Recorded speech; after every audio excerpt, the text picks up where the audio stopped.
Bienvenidos a De lo Católico y Más, donde la realidad supera la imaginación. Hoy tenemos un tema y un invitado especialísimo que ya ha ido, bueno, más bien ya la segunda vez que repite con nosotros, ¿verdad? Monseñor Salvador Martínez Ávila, que hoy nos hablará sobre aquellos secretos del nacimiento y de la Navidad y en torno al Adviento de lo que nos dice la Escritura, la palabra de Dios. Hoy compartirá con nosotros, ya casi acercándonos, ¿verdad? Bueno, estamos a un día antes de la Navidad, pero ya también casi por acercarnos a concluir este año y que nos invite también a vivir este tiempo de Navidad. Bienvenido, Monseñor. Muchas gracias por esta invitación. ¿Cómo está en estos días? Pues contento porque ese es uno de los aspectos fundamentales del tiempo del Adviento, ¿no? La esperada de la llegada de quien salva, de quien redime a la humanidad, nuestro Señor Jesucristo. En esa parte, ¿qué es lo que, digamos, los evangelios realmente nos manejarían sobre la Navidad? O a partir de, digamos, desde cuándo vamos tomando los evangelios en torno hacia la Navidad. Bien, de los evangelios que tenemos, que son 4, solo 2 de ellos nos hablan a propósito de cómo nació nuestro Señor Jesucristo. De una manera muy sucinta, muy concreta, el Evangelio según San Mateo nos narra un poco la experiencia de José, cómo tuvo el conocimiento de que María estaba embarazada, cómo tuvo ese momento de discernimiento. Él no quería lastimarla, no quería que la lastimaran, puesto que en el libro del Deuteronomio del Antiguo Testamento estaba prescrito que si una chica desposada no resultaba virgen, pues el marido que descubriera esto tenía que denunciarla. Y nos narra el Evangelio según San Mateo que José no quería hacerlo, estaba afligido. Y entonces en sueños Dios le hace ver que no le había sido infiel María, que María había sido escogida para ser la madre de Jesús. El otro evangelio que nos narra a propósito del nacimiento de nuestro Señor Jesucristo, y ese sí es mucho más amplio, es el Evangelio según San Lucas, el cual trenza, por decirlo así, la narración del nacimiento de Juan Bautista con la narración del nacimiento de Jesús. En primer lugar, nos narra cómo el ángel Gabriel fue enviado a Zacarías, padre de Juan Bautista, cómo efectivamente Isabel, la esposa de Zacarías, un tiempo después de haber recibido la anunciación, Zacarías queda embarazada. Ella, lógicamente ya una mujer mayor, que pues se tenía por mujer estéril, dice esto es obra de Dios. Ella prefiere un poco la secrecía de su proceso de embarazo. Y a los 6 meses, nos narra el evangelista San Lucas, fue enviado el arcángel Gabriel a María, a Nazaret, para anunciarle que iba a ser la madre del Mesías. Y como una señal para comprobar que lo que estaba transmitiéndosele de parte de Dios es que su pariente Isabel estaba encinta. Esto es lo que nos narran como preámbulos, ¿verdad? Luego la visitación de María a Isabel, el nacimiento de Juan Bautista, el nacimiento de Jesús y el crecimiento de Juan Bautista, y por último, de los que se llaman Evangelio de la Infancia, el crecimiento de Jesús de Nazaret. Y en esta parte, bueno, las señales siempre son importantes, ¿no? Que vienen de parte de Dios, como esta que nos menciona del Evangelio. Lo acabamos de leer en la fiesta de la Inmaculada, ¿no? Este Evangelio precisamente en donde está esta señal de Dios. Hoy en día, en torno a la Navidad, ¿qué señales de Dios cree usted que nosotros debemos tener en cuenta? Bueno, yo creo que una primera señal es lo que Él nos ha dejado como promesas desde el Antiguo Testamento. Nuestro Señor Jesucristo, Hijo de Dios y verdadero hombre, es no una casualidad no llega de improviso y quién sabe cómo y por qué. En realidad no. Dios suele actuar a lo largo de la historia de una manera mucho más cuidadosa. Y desde el Antiguo Testamento, ya por las profecías del profeta Isaías, ya por algunas profecías e incluso textos un poco apocalípticos del libro de Daniel, se nos va marcando el proceso, el camino que Dios ya le estaba anunciando a su pueblo para ir abriéndose a la recepción del Mesías prometido. El pueblo sabía que Dios iba a mandar a un enviado, un enviado muy especial. De acuerdo con las profecías de Ezequiel, iba a ser Dios mismo. Yo voy a pastorear a mi pueblo, yo mismo. Con ello está dando a entender, ¿verdad?, la presencia de Dios entre nosotros. Y así los distintos profetas, el profeta Miqueas por su parte, el profeta Ezequiel por su parte, el profeta Isaías por su parte, nos van dando las señales que nosotros necesitamos descubrir. Ahora, por otra parte, el tiempo de Adviento también nos ayuda también a entender lo que Jesús dijo a propósito de su segunda venida y del camino que cada uno de nosotros tiene que seguir para el encuentro con Dios. Porque el día que nos muramos, ese día se acaba el mundo. Para cada uno de nosotros así es. Así es que uno también tiene que estar atento a las señales que Dios, ¿verdad?, a través de los discursos escatológicos, es decir, sobre el fin del mundo, que dijo nuestro Señor Jesucristo, y que básicamente son llamados que Él hace a perseverar, a no perder la fe, a estar despiertos, atentos a los acontecimientos que estamos viviendo para ir entendiendo el designio salvífico de Dios para la humanidad en su conjunto y para cada uno de nosotros en su conjunto, en lo particular, perdón. Entonces, en ese sentido, sí vale la pena considerar que acontecimientos que me pasan en mi vida, de alguna manera también los tengo que interpretar como señales que Dios me manda para ayudarme a ver cómo va mi camino o qué me está sugiriendo Él de cambiar, transformar para vivir el encuentro definitivo con Él, porque algún día voy a morir, ¿no? Y en ese sentido me voy a encontrar con Él y ciertamente lo que Dios quiere no es que llegue yo sorprendido a ver qué pasa, sino que llegue yo habiendo sabido interpretar las señales de la vida, ¿verdad? Sea por los éxitos, sea por los logros, sea también por los fracasos, sea también por los procesos de muerte que uno descubre que se están dando en la propia existencia, o bien por las enfermedades, etc. Es una gama muy amplia, muy bonita, de poder entender la vida como un conjunto de señales que Dios nos da para procurar el encuentro con Él. Sí, cada instante de nuestra vida, ¿no? Prácticamente es ir descubriendo estas señales. Bueno, esperemos que cuando salga el capítulo ya haya llegado la nave espacial que viene en camino y no nos haya llevado y entonces lo podamos hacer, podamos ir caminando. Oye, y respecto la Iglesia Universal, pues la Iglesia siempre celebra este acontecimiento de la Navidad el 25 de diciembre, bueno, a partir de las vísperas del 24. ¿Esa se podría decir que bíblicamente es la fecha exacta en donde nace Jesús?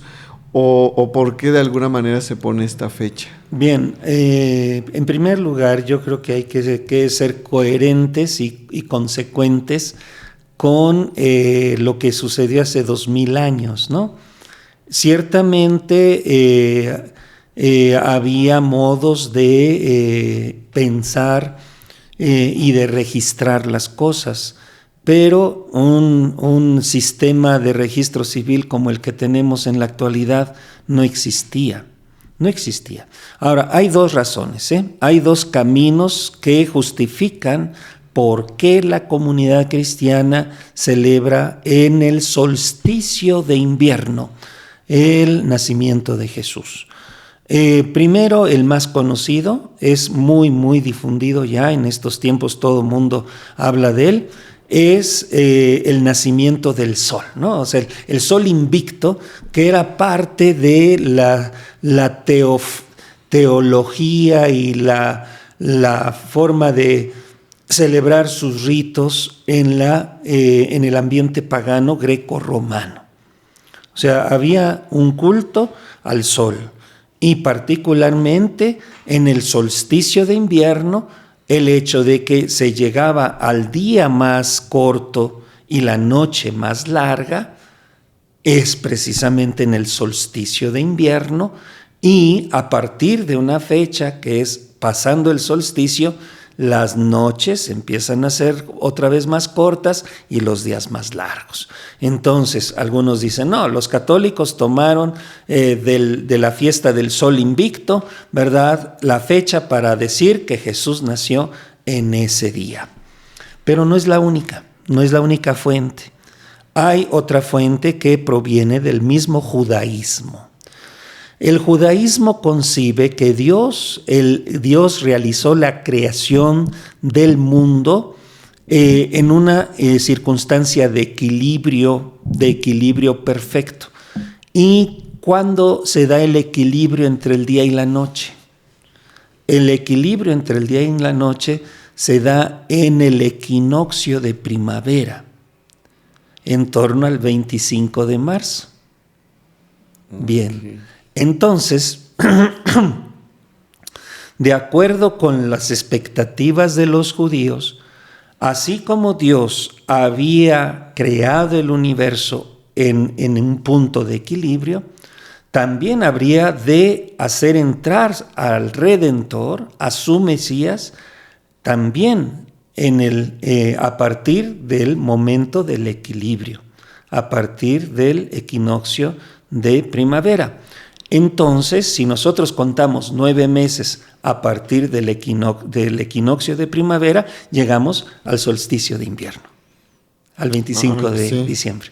Entonces, esa es la otra razón. O sea, la Iglesia católica o la Iglesia cristiana, lo que celebramos ante todo y sobre todo es que Jesús se encarnó, se hizo uno de nosotros. Y dentro de la mentalidad judía, uno comienza su existencia humana en el momento en el que nace. Ellos no tenían modos de estar seguros, ¿verdad?, de si ya tiene alma o no tiene alma el feto. Era un asunto que rebasaba sus posibilidades de conocimiento en aquella época. Entonces, en la comunidad judía, la persona recibe el soplo divino cuando nace. Muy bien. De todas maneras, está la gestación de ese ser humano. La gestación es 9 meses antes. Por eso, la comunidad cristiana no solamente piensa en el sol invicto o en suplantar un rito pagano con un rito cristiano. No es lo más importante la fecha. Lo más importante es afirmar que efectivamente Jesús nació, que Jesús entró en este mundo y, como te digo, desde la mentalidad judía entró en el momento en que nació. Y por eso es tan importante para nosotros la fiesta del nacimiento de Jesús.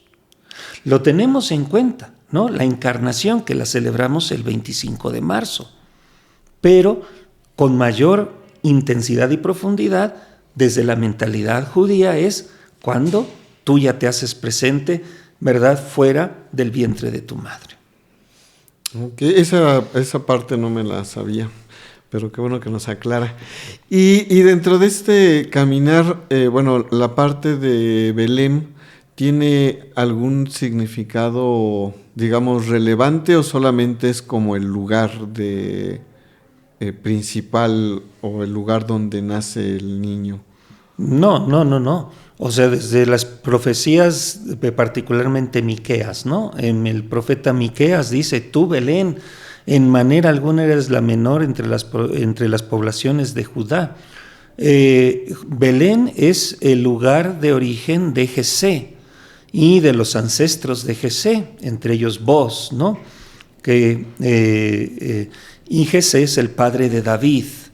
Entonces, la dinastía davídica y de los sucesivos reyes, ¿verdad?, después de David, hasta que acabó ciertamente la monarquía davídica en el siglo VI, inicios del siglo VI antes de Cristo. Entonces, la significación de Belén es importante. ¿Por qué? Bueno, porque Jesús es aspirante al trono, puesto que proviene del linaje de David. Y por eso Belén es importante. El evangelista San Mateo es el que nos narra un poquito este aspecto, y San Lucas, por supuesto, también, ¿no? Están vinculados al nacimiento, en eso concuerdan, que Jesús nació en Belén. ¿Por qué? Porque es descendiente de David, alguien que puede aspirar legítimamente a ser el Mesías, a ser el ungido de parte de Dios como rey. Ahora, entendemos, ¿no?, cómo Jesús asumió esto no de una manera sociopolítica, sino de una manera socio-religiosa. O sea, Él se presentó, sí, como el ungido de Dios para hacer presente el reino de Dios, no la restauración de un reino judío. Sí, eso digo, es importante saber, como dice, ¿no? Porque es lo que le da también sentido a toda la tradición que se va manejando, ¿no?, en torno de pues de ser este ungido, de ser este rey, ¿no?, que viene por la genealogía y a través de José, ¿no?, quien va a ser el padre de Jesús aquí en la tierra, y que le va dando pues este sentido a todo lo que se va hilando, digámoslo así, del Antiguo Testamento hasta este momento en el lugar en donde nace. Y los primeros que ven a Jesús son los pastores. Bueno, primero sus papás, ¿verdad?, María y José, pero después los primeros que van al encuentro son los pastores. ¿Los pastores sí eran pastores que estaban pastoreando, o tiene también como algún otro significado en torno de aquellos que van hacia el encuentro del niño Dios? Bueno, yo creo que sí, el evangelista San Lucas, ¿verdad?, tiene una perspectiva muy clara en el aspecto de hacer resaltar que Dios se revela, Dios se da a conocer a los más sencillos, a los más pobres. Y en este sentido, el lugar, por ejemplo, donde nace Jesús, pues no es el lugar ordinario, el lugar de todos, ¿no? Es un lugar, pues digamos, donde pues solo los pobres, ¿no? Y por eso lo representa naciendo en un pesebre. Y la revelación de este acontecimiento por medios angélicos, ¿no?, porque San Lucas nos narra que los pastores que estaban pastoreando a sus ganados en el campo, hay mucha controversia a propósito de esto, porque algunos dicen, es que en invierno, 25 de diciembre, es invierno ya, ¿por qué en los campos por allá por Belén pues no se pastorearía así? O sea, más bien se resguarda al rebaño para que no pase fríos. Y bueno, pues es una discusión muy abierta todavía, ¿no?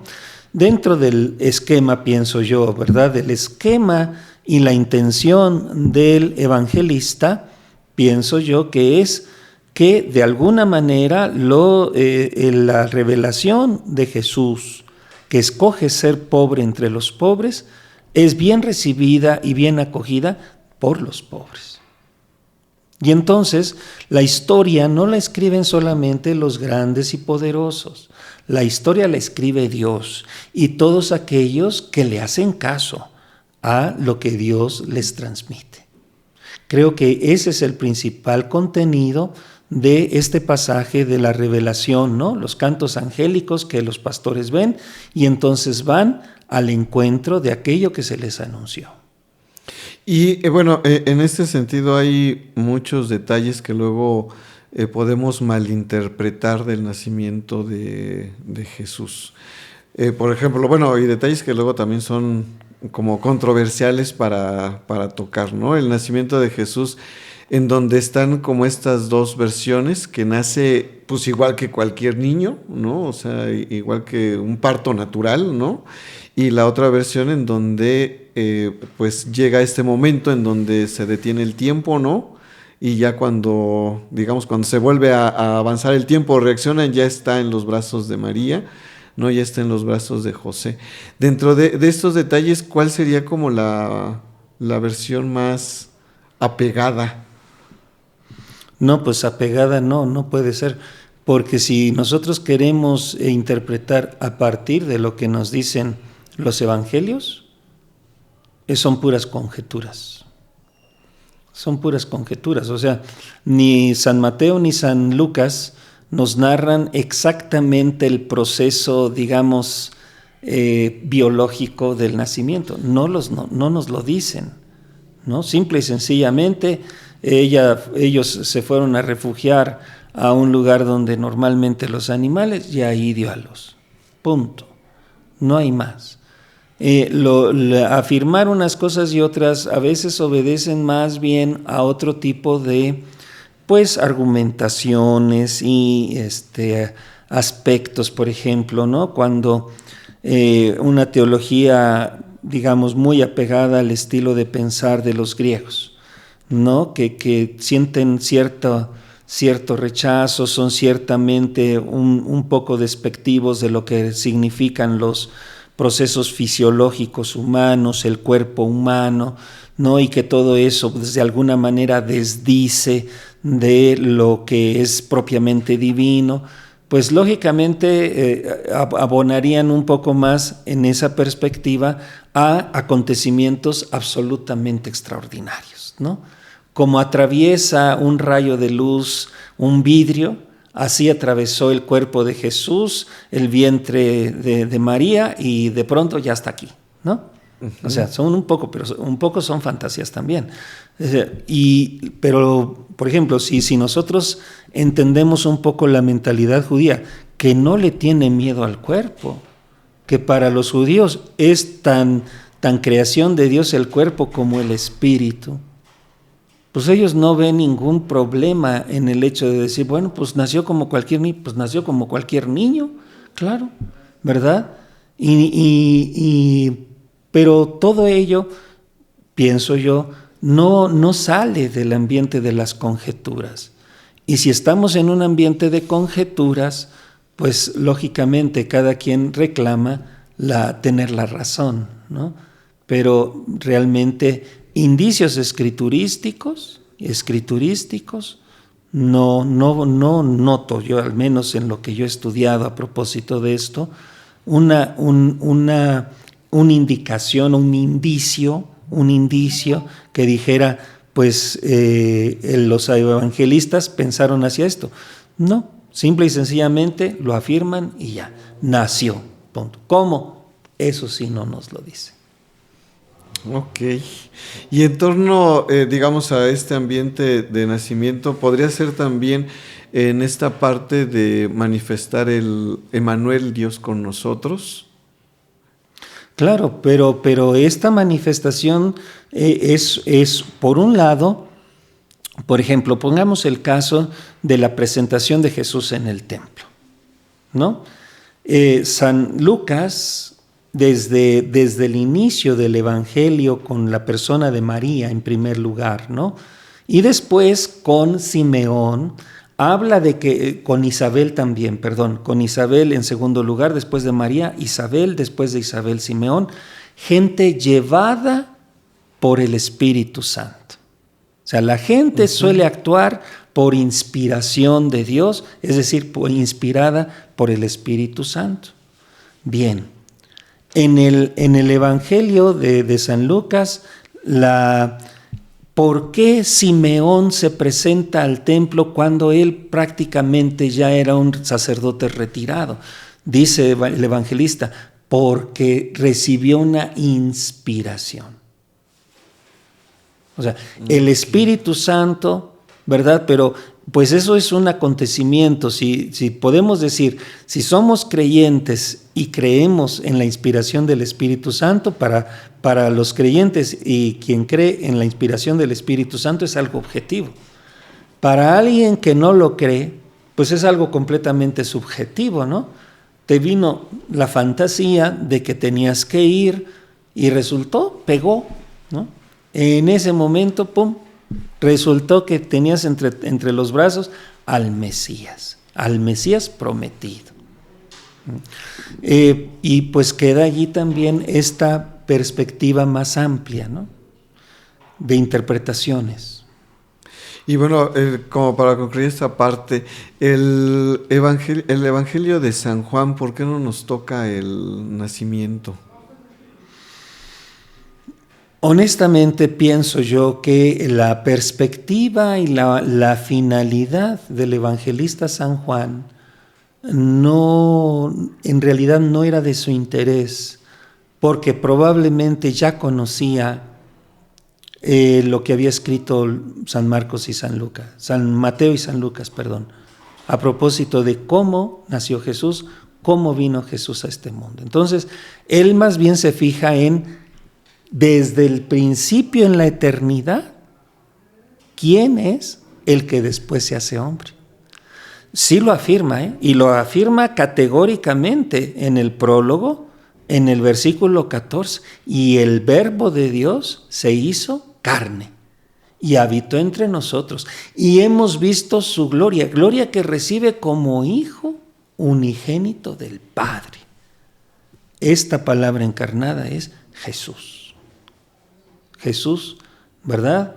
Jesucristo. Entonces, él hace, desde un punto de vista meramente conceptual, la afirmación teológica que, por su parte, San Mateo y San Lucas la hacen a través de narraciones.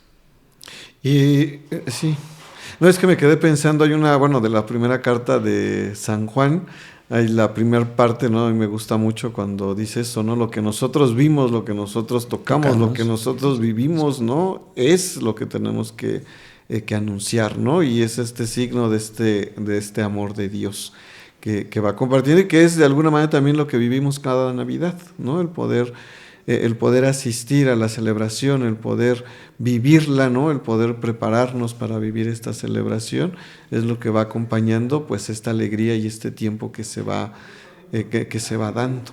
Claro. Y en más bien regresando a las manifestaciones que hace rato estábamos hablando, viene esta fiesta, la Epifanía, ¿no? Posteriormente, que es ese acompañamiento, esta llegada de los Reyes Magos que son guiados por una estrella. Digamos, la estrella también tiene un simbolismo, un signo, igual que esta parte de Belén, o no, y los reyes cómo es que van caminando hacia ese encuentro, teniendo presente esta estrella. Sí. En primer lugar, como nos lo narra el Evangelio según San Mateo, los reyes que vienen los magos, no dice reyes, los magos que vienen de Oriente, el evangelista está hablando de gente que no pertenece a la tradición judía, o sea, son extranjeros. Ellos como extranjeros también tienen sus propios sistemas de simbología. Y todos entendemos, desde muchos siglos antes, en Babilonia se cultivó la astrología, o sea, la interpretación simbólica de los eventos celestes y su relación con respecto a los acontecimientos de este mundo. Eso es a lo que ellos hacen referencia. Hemos visto la estrella de donde y venimos a buscar al rey que ha nacido. O sea, los magos se mueven dentro de un sistema simbólico y de un sistema de pensamiento ajeno a los judíos. Son capaces, sí, de alguna manera de acercarse a los acontecimientos salvíficos, pero no tienen completa la interpretación, no tienen el conocimiento completo. Eso es lo que debemos entender cuando ellos, incapaces de llegar por sí solos a Belén, llegan a Jerusalén a preguntar. ¿Por qué? Bueno, ven la señal, la interpretan dentro de su sistema pagano y dicen, acaba de nacer un rey en Israel, porque esa es la señal de que ha nacido, la estrella. Hemos visto su estrella, muy bien. Ahora, el decir que la estrella los guió, no necesariamente quiere decir que era una estrella volante, ¿verdad?, que se iba desplazando atípicamente dentro del firmamento. El hecho de que apareciera, el hecho de que brillara, la duración de eso, ya son las señales que ellos van siguiendo. Ahora, bájalo a la concreción. ¿Cómo aplican la interpretación de estos signos? Bueno, ¿dónde está la sede del reino de los judíos? Jerusalén. Van a Jerusalén. Van y preguntan, ¿dónde está el rey de los judíos que acaba de nacer? Y bueno, reciben la respuesta. Para completar la interpretación, entonces necesitan abrirse a la revelación que Dios le otorgó a los judíos. Y ahí es donde los escribas le ayudan a Herodes y dicen, no, pues en Belén, tienen que dirigirse a Belén por las profecías del profeta Miqueas. Bueno, y así es como ellos completan el proceso de búsqueda. Puede iniciarse en cualquier cultura, puede iniciarse en cualquier sistema de pensamiento. ¿Por qué? Bueno, pues porque Dios de alguna manera también se manifiesta. Ahora, lo que la teología de San Lucas afirma, de San Mateo afirma, es que ellos pueden acercarse, pero la interpretación hasta el encuentro, bueno, tienen que ser ayudados por lo que Dios les reveló a los judíos. Y entonces ya pueden llegar. Ok. Y digamos, esta parte en donde que conocemos o que les nombramos reyes, ¿no? Decía usted, no lo dice la Biblia, sino dicen que son magos. Podría ser, bueno, aparte digo de la palabra reyes, dentro de los textos o los evangelios apócrifos, ¿se podría dar como un complemento a los evangelios canónicos que tenemos dentro de la Escritura o no? Pues es difícil, es muy difícil saber qué tanto de lo que se recoge. O sea, en general, los escritos apócrifos provienen de entre el siglo III y IV, tal vez hasta incluso en el V siglo después de Cristo. Y sí, pretenden complementar, pretenden coadyuvar a lo que pues, los evangelios canónicos transmitían. Pero ¿qué de todo lo que dicen los evangelios apócrifos resulta efectivamente algo que provenga de tradiciones orales? Porque la única manera en que realmente podríamos pensar que complementan es porque hubo datos que no se pusieron por escrito.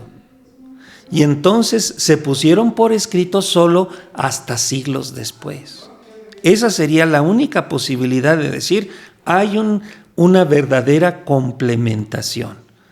Pero comprobar efectivamente que esos escritos de 3 siglos más o menos, o 2 siglos después de que acontecieron las cosas, son efectivamente tradiciones orales que no se habían puesto por escrito, está muy difícil. Y digamos, en esta parte de la tradición, ¿qué se podría decir? O se podría decir, digamos, que la tradición oral sigamos o ha añadido algo, aparte de los evangelios, o a los evangelios que comúnmente decimos o conocemos, como esta parte, digamos, de los reyes, o sea, decir, esta palabra de reyes magos viene, sí, ciertamente como de la tradición y se ha ido añadiendo, o... Como probabilidad, sí, porque es más difícil negar cosas que afirmarlas, ¿no? Probar cosas afirmativamente es más fácil que probar cosas negativamente. Y si alguien 2 siglos después escribió algo que dice que no solamente eran magos, sino que eran reyes, no hay una posibilidad absoluta de decir no, porque para poder decir no tendrías que haber conocido la identidad exacta de la persona y decir, está comprobado que fulanito de tal es uno de los magos, o fulanito, menganito y perenganito son los nombres de los 3 y está comprobado que ninguno de ellos era rey. Así podrías comprobar que no. Ahora, comprobar que sí, pues está más fácil. ¿Por qué? Pues porque ninguno de los evangelios dice el nombre. Entonces, ¿hubo reyes magos en la época de Jesús? Pues sí que hubo, probablemente sí, ¿no? Y alguno de ellos pudo haber sido, pues sí, ¿no? Sí, como probabilidad, sí. ¿No? ¿Y solamente eran 3 o sí existe el cuarto? Es que son los aspectos ya un poco legendarios, ¿no? Un poco más bien legendarios que, pues lógicamente, ¿no? Recogen ganas de entrar en contacto, ¿no? Pues en la actualidad tenemos a personas que reclaman ser visionarios y que el mismísimo Jesús les está narrando el pelo y la señal de lo que fue su pasión, ¿no? Y hasta te describen cómo era la rama del árbol de olivo que estaba en el jardín de Getsemaní, en el huerto de Getsemaní, y bueno, pero pues tú dices, bueno, Dios, nuestro Señor Jesús, ¿querrá hacerlo? Pues puede ser que sí, pero ya estás en el terreno de las conjeturas. Y bueno, pues moverse en las conjeturas, pues tiene mucho de imaginación, ¿no? No, y hay otros más atrevidos que ya dicen que son viajeros del tiempo y han llegado a la época o al momento exacto donde pasó la crucifixión y todo este caminar. Y en torno a los magos, los regalos que llevan al niño Dios, ¿qué es lo que nos simbolizan o debemos tener presentes en este caminar como cristianos? Bueno, ciertamente eso sí está narrado, ¿no? Lo que le llevaron de regalo: oro, incienso, mirra, ¿verdad? Ahora, pues se ha especulado mucho a propósito de esto, ¿no? Algunos dicen, el oro es el signo de la realeza, ¿no? Le entregan oro como se le entrega oro a un rey. Otros opinan, no, se le da oro porque es el máximo valor humano que se le puede entregar a alguien, entonces es el reconocimiento de que es Dios. Digo, los evangelios no dicen qué significó. Lo que sí dicen es lo que entregaron: oro, incienso, mirra. Otros opinan, no, el incienso es lo que propiamente se le ofrece a Dios. Bueno, quien haya estado un poquito inmerso en la cultura medio oriental sabe que todo mundo usa el incienso como perfume. En Occidente el uso del incienso sí tiene mucho que ver con las iglesias, sin duda alguna, pero en Oriente no. En Oriente la gente se perfuma y perfuma su casa con incienso. Bueno, pues entonces, ¿ves?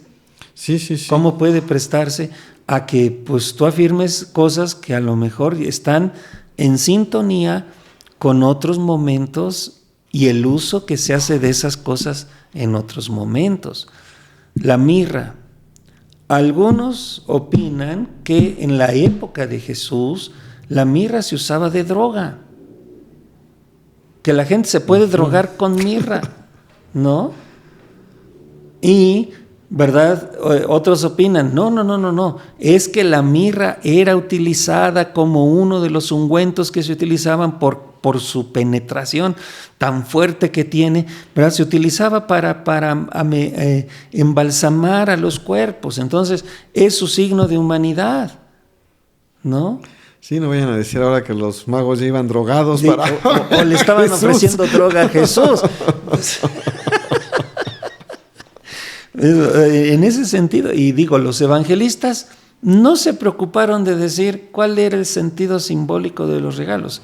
Los presentan y se acabó, ¿verdad? Quienes estamos preocupados por darle sentidos simbólicos a lo mejor, pues somos los que estamos a varios siglos de distancia. Sí, efectivamente.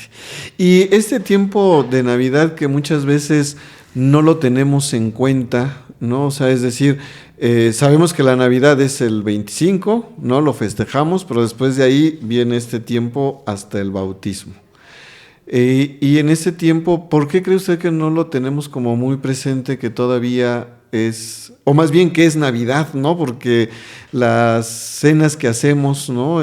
O las cenas que se hacen en los trabajos, en las empresas, que son cenas de Navidad, serían más bien cenas de Adviento, ¿no? Y no cenas de Navidad.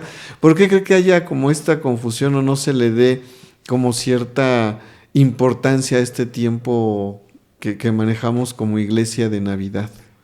Bueno, yo creo que la razón no proviene de dentro de la comunidad cristiana. Yo pienso que la razón principal viene de fuera, de un forcejeo, literal ya forcejeo, desde el punto de vista cultural, por la sustitución, sustituir. Y aquí sí hay una intención muy clara. Sustituir el sentido religioso de la Navidad cristiana por el fin de año, por la conclusión de un ciclo anual. Actualmente ya normalmente en las empresas no se habla de cena de Navidad o celebración navideña, no, se habla de festejo de fin de año. Es una suplantación, literalmente suplantación, y también, ¿verdad?, está muy difundido y parece que es realmente así, ¿no? La aparición de figuras como Santa Claus, como Bolo, como quién sabe cuántos, que están suplantando, pero ya el problema no es interno a la Iglesia Católica. Yo pienso, la Iglesia Católica sigue celebrando, pero el ambiente secularizado está forcejeando a propósito del simbolismo de este tiempo, ¿verdad? De despojar al Adviento Navidad del valor de encarnación del Hijo de Dios, del nacimiento del Hijo de Dios, por un tiempo bondadoso, un tiempo de prosperidad, un tiempo de fiesta, un tiempo de cerrar ciclos, ¿no? Que es un valor meramente secular. O sea, ¿qué trascendencia tiene? ¿Qué tiene que ver con la salvación de la humanidad? ¿Qué tiene que ver con aspirar a la vida eterna? Nada. Nada más vamos a festejarnos. ¿Por qué? Pues porque ya se acabó otro ciclo, ¿verdad? Y bueno, pues Santa, la generosidad, etcétera, el regalar gratuitamente cosas, fraternidad, ¿no? Y así también los otros personajes que poco a poco están apareciendo en torno a Navidad, ¿no? A lo que antes para nosotros era muy claro, el mismo término Navidad es natividad, una abreviación de natividad, o sea, el nacimiento. Y ya para terminar, Monseñor, ¿qué mensaje nos daría para poder vivir este tiempo de Navidad? Pues yo pienso que es muy importante, muy importante que si nosotros en algún momento dado, ¿verdad?, queremos efectivamente permanecer con lo esencial, lo profundo de la celebración de la Navidad, tenemos que hacer referencia a nuestra necesidad de redención. O sea, somos una humanidad y particularmente la coyuntura en la que vivimos este tiempo, este inicio del siglo XXI, o bueno, ya pasamos la primera cuarta parte del siglo XXI, ¿no? Nos acercamos hacia la segunda cuarta parte, ¿no? La estamos iniciando. Si de veras queremos que la humanidad recupere o que la humanidad oriente su aspiración de futuro con certeza, yo creo que sí tenemos que saber reconocer la necesidad de ser redimidos, de que sí, ya lo hemos intentado, la humanidad se dio la oportunidad a lo largo del siglo XX y principios del siglo XXI de imaginar una humanidad imaginar en el sentido de John Lennon, de su canción John Lennon, ¿no? Sí. No heaven, only sky, ¿no? O sea, no cielo eterno, no, solamente cielo físico. O sea, se dio la oportunidad, se ha dado la oportunidad a la humanidad de pensar que sin Dios hay futuro. Yo pienso que el mejor mensaje que podemos obtener nosotros ahorita es: sin Dios no hay futuro.